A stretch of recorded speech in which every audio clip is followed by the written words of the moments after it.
Today I'm gonna make the R6's brakes bleed.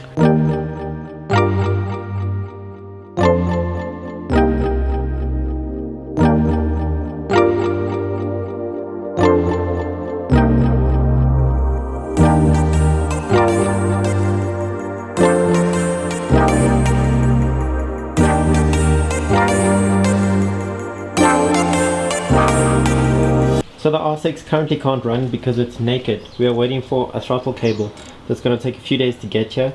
So I thought, while it's not running, I'm going to take this opportunity to clean it up. So I cleaned all the brake calipers, cleaned all the pots out, but I slipped up and let one of the pistons pop out, letting brake fluid out and air into the system.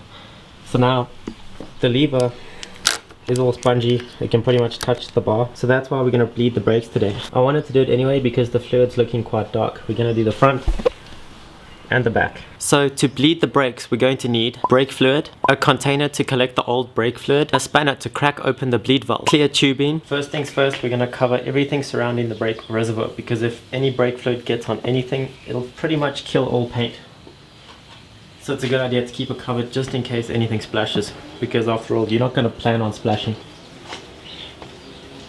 but you're going to want to keep your brake lever open. Now we're going to open up the brake reservoir just to make sure there's enough brake fluid in the reservoir to start the bleeding, and so that we have access to it to put more brake fluid in when necessary.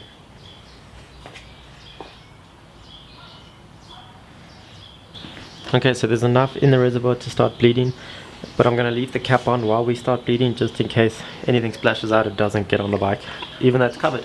I'm going to be using dot 3 and 4 because that's what's recommended on the cap of my reservoir. Now I'm going to remove the bleeder valve cover, put my 8mm over the valve so that I can open it when I need to, and then the one end of my tubing is going to be attached to the valve, and then the other end is stuck into the container so that even if it gets knocked over, it's not going to be spilt. So we're going to pump the lever to build up pressure. Hold it once it's built up pressure, then open the valve. The lever will hit the bar, close your valve, and build up pressure again. And repeat. After some time of bleeding the brakes, you'll notice that your brake fluid level in the reservoir starts to go down, and it's important to just keep that topped up, otherwise the system will start drawing air into it, and then you'll have to start all over again. So just get your compatible brake fluid, and be careful not to spill or splash as you fill it up.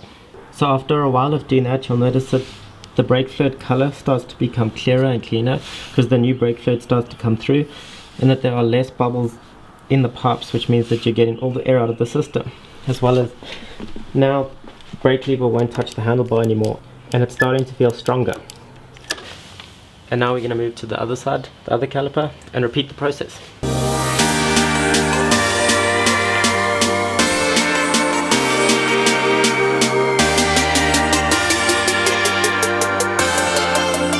And then lastly on the front, we're going to do the master cylinder.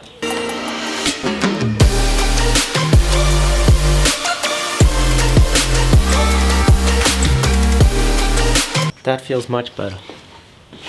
And that's the front done. We're just going to top the brake fluid level up to the upper mark, tighten it all up, and then we're going to move on to the back.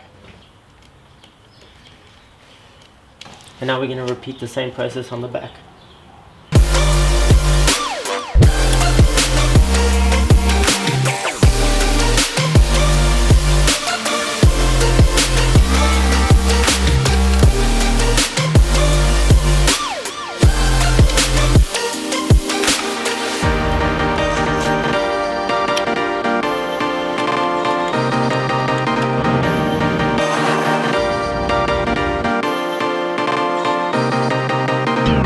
And it's as simple as that. The fluid looks a lot cleaner, the lever and the pedal feel a lot stronger, and I can't wait to ride it as soon as I can. To be honest, I wish I'd done that to the Jigsaw, but it's a bit late now. So thank you so much for watching. If you're enjoying these R6 videos, please consider subscribing, because there'll definitely be more in the future. It's a lot of fun to work on this bike and to ride it and just make videos with it in general. So thanks for watching. I'll catch you in the next one.